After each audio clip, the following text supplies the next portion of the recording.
मैं सबसे पहले भारत के संविधान को बनाने वाले बाबा साहब बी आर अम्बेडकर साहब, बामसेव BS4 बहुजन समाज पार्टी के संस्थापक मानवर श्री काशीराम साहब को श्रद्धा सुमन अर्पित करते हुए आज एक दिवसीय नुक्कड़ सभा में मंच पर उपस्थित मैं आपसे इतना कहना चाहते हैं, आपने जिस लिए मीटिंग बुलाई है, जो चुनाव लड़ रहे हैं उनका नाम क्या है? जरा कस के बताओ क्या नाम है? तो अब इनको हम विधायक कह सकते नहीं कह सकते? बिल्कुल कह सकते। आप लोग इजाजत दो तो कह दें। कितने लोग शामिल हैं जरा हाथ उठा के बताओ। विधायक कह दें तो ये लो भाई, विधायक PN गर्ग साहब आपके बीच में भी हैं। अब मैं आपसे पूछना चाहता हूं, बहुजन समाज पार्टी, मेरी बात गौर से बच्चों सुनना आप लोग की, बहुजन समाज पार्टी एक राजनीतिक दल के साथ साथ, बेटा बड़ी गौर से सुनना, राजनीतिक दल के साथ साथ बहुजन समाज पार्टी एक मिशन और मूवमेंट भी है। राजनीतिक दल के साथ साथ एक मिशन और मूवमेंट और एक विचारधारा है। और विचारधारा वो क्या है? विचारधारा जो 6,400 जातियों में इंसानों को बांटकर राजाओं ने राज किया था, उस विचारधारा 6,400 जातियों को जो राजाओं ने राज करने का फार्मूला अपनाया था, उस रानी का ऑपरेशन बाबा साहब BR अम्बेडकर ने हमेशा के लिए कर दिया। बाबा साहब का कहना था कि जातियां तो जानवर में होती हैं, जातियां जानवर में होती हैं, जो इंसानों में जातियां बांटकर राज करने का फार्मूला अपनाया था, ऐसे राजा को मैं राजा नहीं मानता हूं। वो सबसे ज्यादा विभाजनकारी इंसान था, इसलिए विभाजनकारी इंसान के पत्नी का ऑपरेशन कर दिया। अच्छा, राजा किसको हम कहते थे? लूला है, लंगड़ा है, अंधा है, बहरा है, लेकिन रानी के पेट से जन्म लिया इसलिए हम उसको राजा कहते थे। उसका हमेशा के लिए बाबा साहब ने ऑपरेशन कर दिया। और उसके साथ साथ अब मैं जो बात कहने जा रहा हूं, मैं इतना कहना जा रहा हूं, जो बहुजन समाज पार्टी के लिए आप लोग रात दिन दुआ करती हैं, रात दिन मेहनत करती हैं, अपने यहां तक अपने पेट काट के कुछ धन भी इकट्ठा करके अपने पार्टी मूवमेंट को खर्च करती है। इसलिए अब पार्टी किस बुनियाद पर उठी थी? मानवर काशीराम साहब, बाबा साहब का अधूरा सपना था।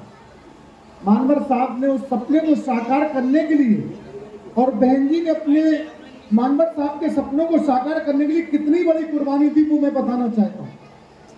आज आप देखिए, बाबा साहब संविधान बनाने के बाद हमारे बीच से चले गए। मानवर काशीराम साहब ने इस प्रदेश के अंदर इस पार्टी को, मानवर काशीराम साहब ने और बहन जी ने इस पार्टी को कैसे खड़ा किया था, किन नारों के आधार पर खड़ा किया था, किस जद्दोजहद के बाद खड़ा किया था। पहला नारा मानवर काशीराम साहब और बहन जी ने क्या दिया था कि जो बहुजन की बात करेगा, जरा कस के बता, जो बहुजन की बात करेगा वोट हमारा, राज तुम्हारा नहीं चलेगा, नहीं चलेगा। यही तो कहा था, जो बहुजन की बात करेगा वो दिल्ली पे राज करेगा, जो वोट हमारा, राज तुम्हारा नहीं चलेगा, नहीं चलेगा। वो बात क्यों कही गई थी?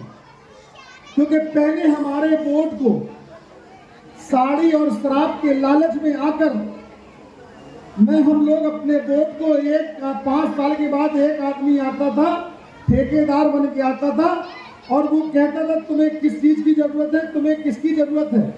वो जरूरतें एक दिन में देकर और पूरे समाज का वोट लेके चला जाता था। तब मानवर साहब ने कहा था कि जो अधिकारों की बात करेगा, जो बहुजन की बात करेगा, वो दिल्ली पे राज करेगा, बहन जी ने कहा था। और वोट हमारा, राज तुम्हारा नहीं चलेगा, नहीं चलेगा, ये 2 नारे थे। और तीसरा नारा क्या था? तीसरा नारा ये था कि वोट से लेंगे सीएम और पीएम, वोट से लेंगे सीएम पीएम और आरक्षण से लेंगे एसपी, आरक्षण से लेंगे एसपी पीएम। कितने नारे हो गए? 4। अब बचा 5वां नारा, जिसकी जितनी संख्या भारी उसकी उतनी हिस्सेदारी। और 6वां नारा क्या कहा था? ऐ मेरे दबे कुचले समाज के लोगों, देखो मेरा रोकता खड़ा होगा, ऐ मेरे दबे कुचले समाज के लोगों, अगर तुम चाहते हो कि तुम्हारे मान सम्मान स्वाभिमान की रक्षा हो, क्या कहा था? क्या कहा था? ऐ मेरे दबे कुचले समाज के लोगों, अगर तुम चाहते हो मान सम्मान स्वाभिमान से जीना, तो जिस तरीके से अपनी बहन और बेटी की हिफाजत करते हो, उस तरीके अपने वोट की हिफाजत कर लेना। तुम्हारे मान सम्मान स्वाभिमान से कोई खेल नहीं पाएगा। जब ये नारे दिए, कहते नहीं है गुलाम को गुलामी का एहसास करा दो। क्या करा दो? जरा इसको बंद कर दो, इसको बंद कर दो, हटा दो उसको। मैं कैडलाइज बात कर रहा हूं। गुलाम को, जो मानसिक गुलाम हम लोग थे ना, मेरी बात गौर से समझना मैं क्या कह रहा हूं। जो मानसिक गुलामी हमारे दिमाग में थी, उस गुलामी को मुक्ति दिलाने काम बहन जी ने और मानवर साहब ने कैसे किया? गुलाम को गुलामी का एहसास कराया। अगर कोई मुझसे कहे कि तुम गुलाम हो, तुम गुलाम हो, तो 2 बार सुन लेंगे। जब तीसरी बार कोई गुलाम कहेगा तो हमारा हट कर जाएगा और हम उसकी जंजीरों को तोड़ने के लिए तैयार हो जाएंगे, और चाहे कुछ भी हो जाए। इसी तरीके से बहन जी ने और मानवर काशीराम साहब ने मानसिक गुलामी की मुक्ति दिलाने के लिए हम लोगों को हिट करने का काम किया। और हमने और ये कह दिया कि जो लोग गुलामी चाहते हैं वो हमारे साथ नहीं आए, जो मान सम्मान स्वाभिमान चाहते हैं वो हमारे साथ आ जाए, हम उनके साथ खड़ा होने के लिए तैयार हैं। जब ये बात कही, लोगों को झंझोड़ा, लोग मजबूर हो गए और अपने मूवमेंट के लिए जरूरत समझने लगे और अपने तन मन और धन के साथ अपने मूवमेंट को चलाने लगे। जब चलाने लगे, मैं अगर कैडर पे जाऊंगा तो बहुत लंबी बात हो जाएगी। जब चलाने लगे तो मानवर काशीराम साहब को लोग और बहन जी को क्या कहते थे? एजेंट। ये कहां के एजेंट आए? ये समाज को लूट के लुटेरे चले जाएंगे। लेकिन मानवर काशीराम साहब बहन जी ने कभी नेगेटिव बात नहीं सुनी। जो पॉजिटिव थे उनकी बात सुनते थे और पॉजिटिव की रास्ते में चल देते थे। और इतना ही नहीं, जब पहली बार 13 विधायक जीत कर आए, जो लोग कहते थे कि ये बीएसपी तो बना ली मानवर काशीराम जी ने और बहन जी ने, ये 3 में है ना 13 में। जब 3-13 की बात करी तो पहली बार में कुदरत का कहते नहीं है, कुदरत देर है अंधेर नहीं है। जब पहली बार 89 में चुनाव, 87 में 89 में चुनाव हुआ तो 13 एमएलए जीत कर आए और 3 सांसद जीत कर आए। जब बाबा मानवर साहब से लोग कहते थे ना 3 में है ना 13 में, तो मानवर काशीराम साहब ने बोर्ड क्लब में कहा था कि जो लोग हमसे कहते थे ना 3 में है ना 13 में, आज गिनती गिनो 13 एमएलए भी है, 3 सांसद भी है, 3 में भी है और 13 में भी है। नहीं आई समझती? हम 3 सांसद भी है, 13 एमएलए हैं। अब मैं पॉलिटिकल की बात कर रहा हूं। जब 3 सांसद बने, उसको पहले इस देश में जितने भी राजनीतिक दल थे बाबा साहब का निशान मिटाना चाहते थे। बाबा साहब को, संविधान के निर्माता को नाम निशाना खत्म करना चाहते थे। लेकिन जब 3 सांसद बने तो बीपी सिंह की सरकार को तुम्हारी पॉलिटिकल पावर चाबी को दिखा रहे। स्पष्ट कह दिया था, अलमत की सरकार बीपी सिंह जी की थी।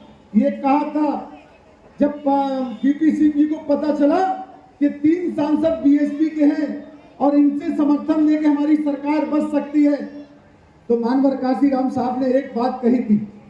बीपी सिंह जी ने संदेश पहुंचाया कि हम आपका समर्थन चाहते हैं, हमारी सरकार बचा लो। बाबा साहब मानवर साहब ने कहा कि हमारी 3 शर्तें मान लो। कहने लगे क्या? मानवर काशीराम साहब और बहन जी सांसद थी, लाखा जी और रामकृष्ण सांसद थे। बहन मानवर साहब ने कहा कि पहली शर्त यह है कि बाबा साहब ने इस देश का वोट का अधिकार दिलाया, इस देश को वोट रूपी हथियार दिलाया और इस देश का आरक्षण वो इस देश का संविधान बनाया और दलितों और पिछड़ों को आरक्षण देने का काम किया आर्टिकल 340 में। हम ये चाहते हैं उस महापुरुष को भारत रत्न की उपाधि दी जाए। बीपी सिंह जी ने बात को माना, समझा और मंडल कमीशन की रिपोर्ट लागू करा के जैसे ही जब बीपी सिंह जी को भारत रत्न की बाबा साहब को उपाधि मिली तो पूरे देश के अंदर पहले 1 और 2 फोटो लगती थी, फिर मजबूर में आके पूरे देश के थानों में और कर्मचारियों में विभागों में फोटो लगने लगी कि तुम एक जगह से मिटाओगे। अगर पॉलिटिकल पार्टी तुम्हारी मजबूत नहीं होती, 3 सांसद तुम्हारे बनकर नहीं आते, तो क्या तुम इतना बड़ा बाबा साहब को सम्मान दिला पाते?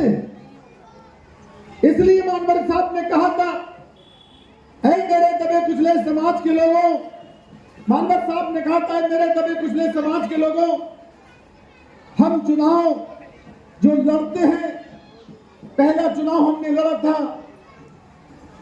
हारने के लिए और दूसरा चुनाव लड़ा था हराने के लिए और तीसरा चुनाव लड़ा था जीतने के लिए।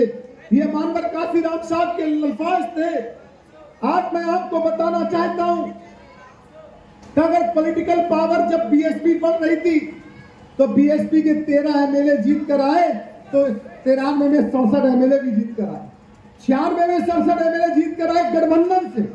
अब मैं इस बात को कह रहा हूं कि गठबंधन 93 में सपा के साथ किया, 96 में कांग्रेस के साथ किया, 67 एमएलए आए।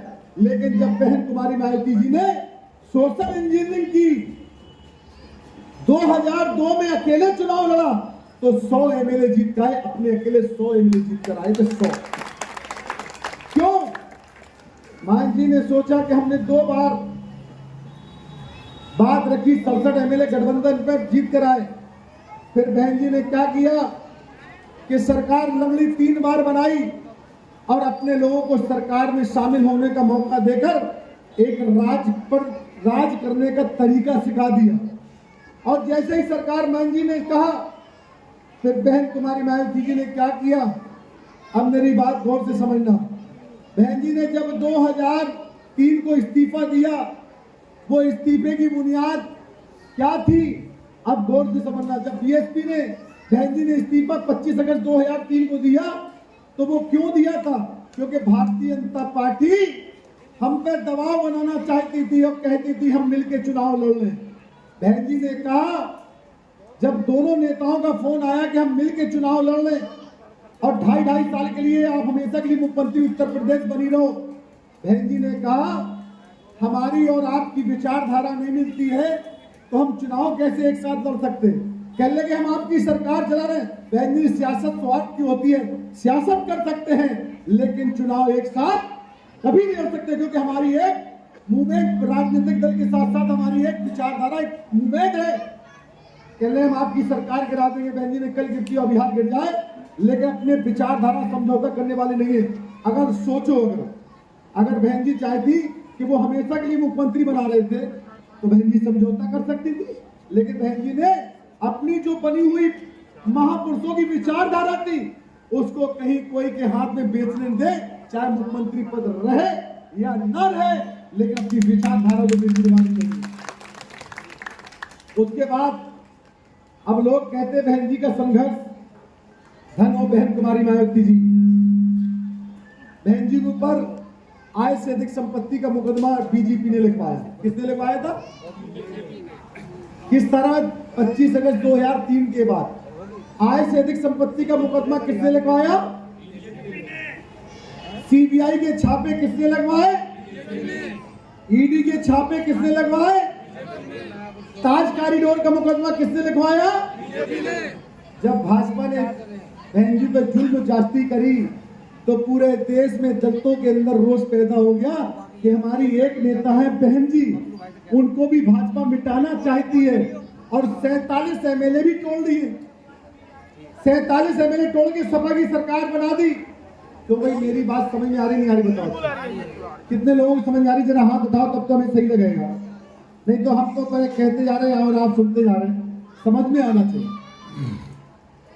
जैसे ही मुकदमे लिखाए बहन जी डटकर मुकाबला करती नहीं और सुप्रीम कोर्ट का सहारा लिया। लोगों ने कहा एक तरफ बहन जी पर छापे लग रहे थे, ईडी के सीबीआई के मुकदमे लिखे जा रहे, जेल भेजने का इंतजाम हो रहा था, और दूसरी तरफ मानवर काशीराम साहब बीमार चल रहे थे। बहन जी ने डट के मुकाबला करा, सुप्रीम कोर्ट का सहारा लिया, और लेते ही सुप्रीम कोर्ट का सहारा लेते हुए विरोधियों को मुंह तोड़ जवाब बहन जी ने कहा, जिस भाजपा ने हमें मिटाने में कसर नहीं छोड़ी उस भाजपा को हम उत्तर प्रदेश नहीं पूरे देश से ही मिटा देंगे। और बहन जी ने क्या फार्मूला अपनाया आप समझ लो मेरी बात, सोशल इंजीनियरिंग। बहन जी ने कहा जिस समाज पर भाजपा गर्राती है और उनको कुछ देती नहीं है, हम उस समाज से डायरेक्ट भाईचारा बनाएंगे। बहन जी ने हमारे बीच में राजू फल वाले भी आए, आ जाओ भाई आ जाओ, आप भी आ जाओ, इधर आ जाओ, इनका जोरदार ताली। तो अब क्या मेरी गौर से बात समझना, मेरे बहनों मेरे भाइयों मेरे बुजुर्गों, गौर से बात समझना। जैसे ही बहन जी पर मुकदमा लिखा और बहन जी ने कही जिस भाजपा ने हम पे मुकदमे लिखवाए, हमारे एमएलए तोड़े, उस भाजपा को हम खत्म कर देंगे। कैसे खत्म करेंगे? बहन जी ने सोशल इंजीनियरिंग कराया, ब्राह्मण के बेटे को बुलाया, ब्राह्मण से कहा कि तुम मेरे साथ आ जाओ। वैश्य समाज के बेटे को बुलाया, तुम मेरे साथ आ जाओ। क्षत्रिय समाज के बेटे को बुलाया, तुम मेरे साथ आ जाओ। मुसलमान के बेटे को बुलाया, तुम मेरे साथ आ जाओ। पाल प्रजापति कश्यप जाट गुजर के बेटों को बुलाया, तुम मेरे साथ आ जाओ। कुर्मी कुशवा के बेटे को बुलाया, तुम मेरे साथ आ जाओ। राजभर चौहान के बेटे को बुलाया, तुम मेरे साथ आ जाओ। जब बुलाया, मीटिंग रखी, बहन जी ने स्पष्ट कर दिया कि आप लोग खुद नेता बनो, अपने समाज के खुद पैरोकार बनो। हम ये चाहते हैं जिसकी जितनी संख्या भारी होगी उसकी वो हिस्सेदारी हम देने के लिए तैयार हैं। जब बहन जी ने बुलाया तो ब्राह्मण भी आ गया, ठाकुर भी आ गया, वैश्य भी आ गया, पाल प्रजापति कश्यप जाट गुजर मुसलमान भी आ गया। और 2004 के बाद जब डंका बजा तो ब्राह्मण कहना बहुजन समाज पार्टी बहुत अच्छी है, वैश्य कहने लगा बहुजन समाज पार्टी बहुत अच्छी है, और ठाकुर कहने लगा बहुजन समाज पार्टी बहुत अच्छी है, पाल कहने लगा बहुत अच्छी है, प्रजापति कहने लगा बहुत अच्छी है, जाट गुजर भी कहने लगा बहुत अच्छी पार्टी है बीएसपी। अपने अपने समाज में जा जाके बीएसपी की तारीफ करने लगे। जब तारीफ करने लगे तो सब समाज के लोग बहन जी का लाइन ऑर्डर देखते थे और समझते थे कि बहन जी अच्छा काम करती है। जब 2007 का चुनाव आया तो लोग कह रहे थे अब सरकार बीएसपी की नहीं बनेगी, कि बीएसपी के 80 एमएलए आएंगे, 60 एमएलए, 120 एमएलए आएंगे। लेकिन जब ब्राह्मण से लेके वाल्मीकि तक ने वोट दिया, मुसलमान से लेके ईसाई तक ने वोट दिया, तो 207 एमएलए इस देश के सबसे बड़े प्रदेश में जीत कर आए और बहन कुमारी मायावती जी की सरकार बनी। और फिर उस सरकार बनने में क्या हुआ? ऐ मेरे दबे कुचले समाज के लोगों, फिर उस समाज में बहन जी ने कहा, ब्राह्मण के बेटे को कहा कि तुम मंत्री बन जाओ, ठाकुर के बेटे को तुम मंत्री बन जाओ, बनिए के बेटे को तुम मंत्री बन जाओ, मुसलमान के बेटे को सबको मंत्री बना दिया, पाल प्रजापति कश्यप जाट गुजर को। जब सब मंत्री बन गए, लाल बत्ती से घूमने लगे, तो ये बताओ ब्राह्मण भी दलित के पास आ गया, ठाकुर भी दलित के पास आ गया, वैश्य भी दलित के पास आ गया, मुसलमान भी दलित के पास आ गया, पाल प्रजापति भी जाट गुजर भी दलित के पास आ गया कि इसी वोट से हम जीते हैं।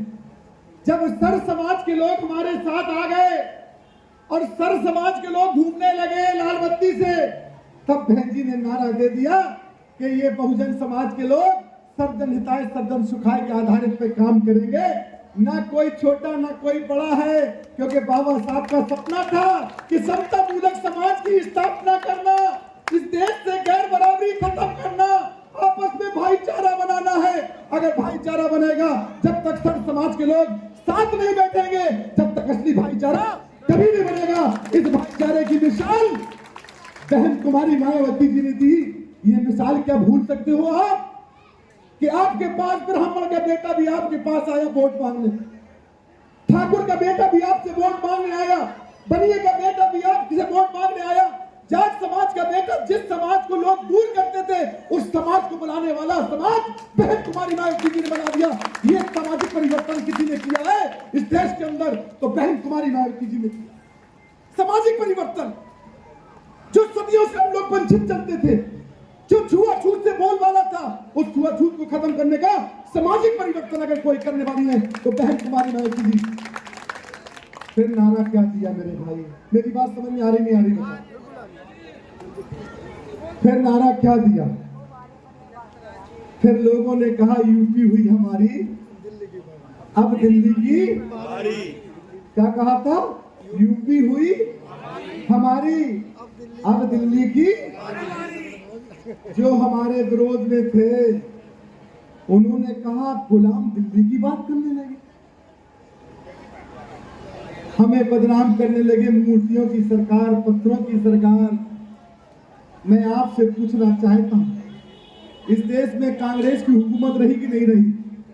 कांग्रेस ने इंदिरा जी के नाम से, नेहरू जी के नाम से, राजीव जी के नाम से, संजय जी के नाम से पार्क और स्मारक पूरे देश में बनाए। कभी बहुजन समाज पार्टी के नेता ने विरोध किया है? उसके बाद भाजपा की सरकार रही, उन्होंने उपाध्याय जी के नाम से, अटल जी के नाम से पार्क स्मारक पूरे देश में बनाए। कभी बहन जी ने कभी विरोध किया है? क्यों? बहन जी कभी किसी पुरुष और महापुरुष के खिलाफ नहीं है। बहन जी तो गुंडे और अपराधियों के खिलाफ होती है, उनको ठीक करती है, इनके पेट में दर्द होता है।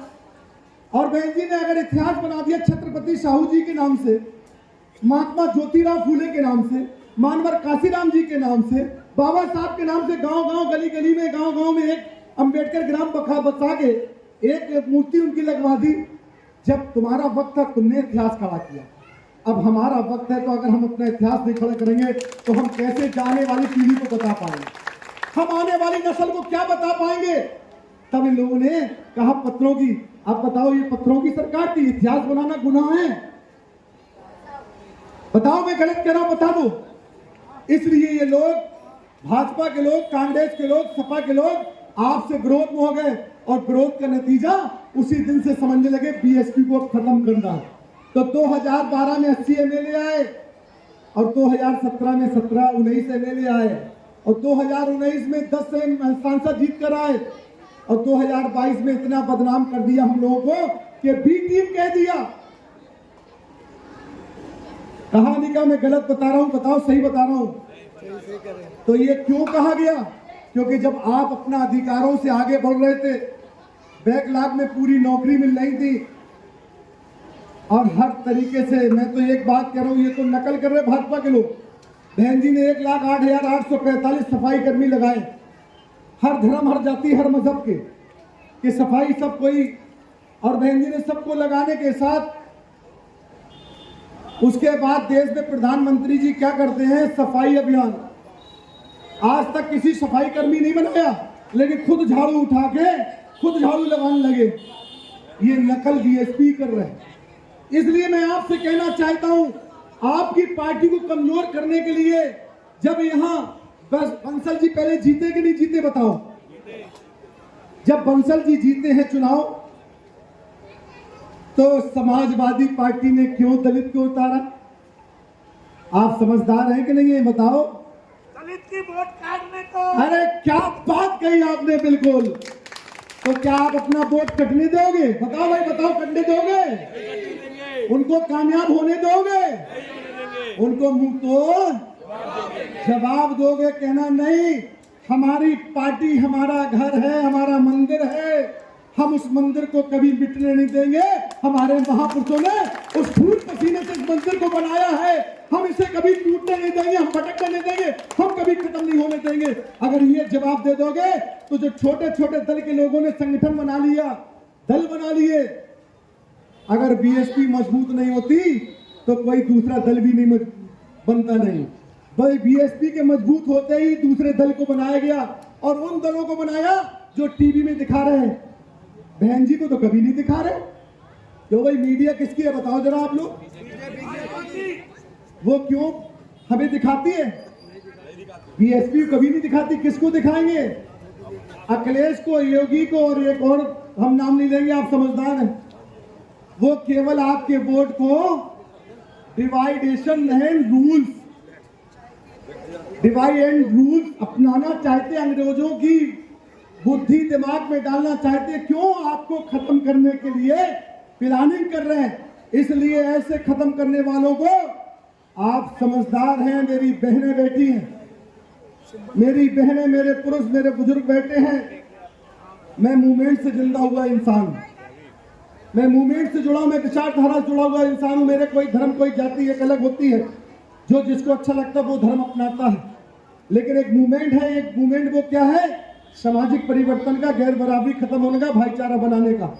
उस मूवमेंट से हम काम कर रहे हैं। उस मूवमेंट में मानवतावादी एक पत्रकार ने मानवर साहब से पूछा कि साहब आप तो अपर कास्ट के खिलाफ हैं। मानवर साहब ने कही नहीं, मैं खिलाफ नहीं हूं, मैं तो उनके साथ हूं। कहले कैसे? मैं ये चाहता हूं मानवतावादी लोग जो अपर कास्ट है वो थोड़ा सा झुक जाए और झुके हुए लोग थोड़ा सा उठ जाए। नहीं आई समझ में? झुके उठे हुए लोग, अगर कोई असरदार पेड़ होता है, जो फलदार पेड़ होता है, तो वो झुकता कि नहीं झुकता? तो असरदार वो लोग हैं, फलदार वो हैं, वो थोड़ा सा झुक जाए और झुके हुए लोग थोड़ा सा उठ जाएं। तो ये जो ऐसे प्रथा है, वो प्रथा ऐसे आ जाएगी, इंसानियत का बोलबाला हो जाएगा, गैर बराबरी खत्म हो जाएगी, भाईचारा बन जाएगा। जिस मान सम्मान के लिए हमारे लोग चाहते हैं वो सम्मान स्वाभिमान जिंदा हो जाएगा। हम इंसानों की जिंदगी जीने लगेंगे। जो जानवर के बदतर जीने के लिए मजबूर करते थे वो हम इंसानियत की जिंदगी। इसलिए मैं आपसे कहना चाहता हूं, ये बीएसपी आपकी है। एक वोट मांगने आए तो जवाब दे दें। मैं गलत कह रहा हूं? बताओ तैयार हो कि नहीं? बताओ कितने लोग तैयार हो? जरा हाथ उठा दो, बता दो। अगर आप तैयार हो, जो लोग आए, कहना देखो भाई हम तो ब्राह्मण से भाईचारा बना रहे, हम तो छत्री से भाईचारा बना रहे, हम तो पाल प्रजापति को सबको हम जोड़ रहे, तुम हमें तोड़ रहे। नहीं आई समझ में? समझदार है कि नहीं? आप लोग बहुत समझदार हैं। हम सबको जोड़ रहे हैं और तुम हमें, तो तोड़ने वाले को कभी जिंदा रखोगे? क्यों भाई बताओ, मैं गलत कह रहा हूं? बता दो आप लोग। और मैं एक बात बता दूं, इनकी और पर्दा साफ कर दूं, थोड़ा 2 मिनट और सुनोगे नहीं सुनोगे? क्यों भाई कितने लोग सुनोगे? जरा हाथ उठा दो बस। ये लोग लड़ा के सियासत करते हैं। क्या ये भाजपा के लोग किसका डर दिखाते हैं? ये भाजपा के लोग मुसलमानों का डर दिखा के हिंदू भाइयों का वोट लेना चाहते हैं। क्यों मैं गलत कह रहा हूं? बताओ आप लोग। ये भाजपा मुसलमानों को, भारतीय जनता पार्टी मुसलमानों का डर दिखा के वोट हिंदू भाई का लेना चाहती है और समाजवादी पार्टी मुसलमानों को भाजपा का डर दिखा के वोट लेना चाहती। तो ये डरा के वोट लेते हैं। मैं गलत कह रहा हूं? बताओ। ये डरा के वोट लेते हैं और बहन कुमारी मायावती जी सर समाज को मिला के वोट लेती हैं। तो मिलाने वाला बड़ा है कि लड़ाने वाला बड़ा? जरा आप बता दो। तो आप कौन हुए? आप मिलाने वाले हो और वो लोग कौन है? लड़ाने वाले। तो मेरा उम्मीद है जीतेगा वही जो मिलाने की क्षमता रखता है और खत्म वही होगा जो लड़ाने की क्षमता रखता है। तो इसलिए अब तो सपा साथ और भाजपा बर्बाद। नहीं समझ में आई? अब एक ही नारा होगा, सपा और भाजपा। बर्बादी के भी दिन उनके शुरू हो गए जब ये कहने लगे बटोगे तो कटोगे। इसका मतलब इनकी हताश और निराश, ये हार चुके हैं, हार मान चुके हैं। कहते नहीं जब दिया जब बुझने लगता है तो भौंक भौंक मारता, धड़ाधड़ नहीं मारता? बताओ। लास्ट में जब दिया बुझने लगता है तो दिए में से फटाफट तेज आंच निकलती है, नहीं निकलती? ऐसे ही इनकी भी आज निकलना शुरू हो गई, इसलिए बटोर कटो की राजनीति। मैं तो कंसेप्ट नहीं समझ पा रहा हूं। योगी जी कह रहे हैं कटोगे बटोगे तो कटोगे, और दूसरे कह रहे बटोगे तो सेफ रहोगे। तो मैं मोदी जी की बात मानूं कि एबी जी की बात मानूं? तो इन दोनों को भी एजेंडा नहीं मालूम कि हमें क्या बोलना है या क्या कहना है। तो आज इस लोग घबराहट में हैं, इसलिए उल्टे सीधे बयानबाजी कर रहे हैं। इसलिए इन बयानबाजी को उल्टा सीधा करने के लिए आप सबको क्या बनना पड़ेगा? पीएन गर्ग। क्या बनोगे? अगर ये देख लो, एक तरफ प्रदेश के मुख्यमंत्री चुनाव प्रचार के लिए कर रहे हैं, 18 मंत्री उनका प्रचार कर रहे हैं, और दूसरी तरफ एक्स मंत्री एक्स मुख्यमंत्री आ रहे, एक्स मिनिस्टर आ रहे, वर्तमान विधायक आ रहे। लेकिन आप ये लड़ा रहे इनके चुनाव मंत्री और विधायक, और बहुजन समाज पार्टी को चुनाव लड़ा रही आप सब भाई बहन लड़ा रही हैं। तो जनता चुनाव लड़ा रही है, और जिसको जनता चुनाव लड़ाती है उसकी फिर क्या मिसाल है कि वो जीतने से कोई रोक सकता? बताओ। तो ये चुनाव कौन लड़ाएगा? आप सब। कौन लड़ाओगे? अपने हाथ से बताओ कौन लड़ाओगे? आवाज लगा दो। और हम एक रहेंगे और एक चुनाव लड़ाएंगे। हाथी सिंबल, हमारा सिंबल भी एक है। बीएसपी की क्या पहचान? बीएसपी की क्या पहचान? और जोर से लगाओ, बीएसपी की क्या पहचान? बीएसपी की क्या पहचान? बहुजन समाज पार्टी जिंदाबाद। इस नारे को कभी कानों से हटाना मत, जबान से नहीं हटाना, सुनने में और बोलने में कभी नहीं हटाना। ये महापुरुषों का बनाया हुआ नारा है, मानवर काशीराम साहब का। इस नारे को कभी मिटने दोगे? क्यों भाई बताओ? इसलिए मैं इसी बात को लेके अपनी बात को यहीं से समाप्त करते हैं। अच्छा, मेरी बात से सहमत कितने लोग हैं? जरा हाथ उठा दो। तो आज से आप लोग लग गए। बहुत बहुत शुक्रिया। आपका नाम भूल गए थे, अशोक सेठ दिया नाम।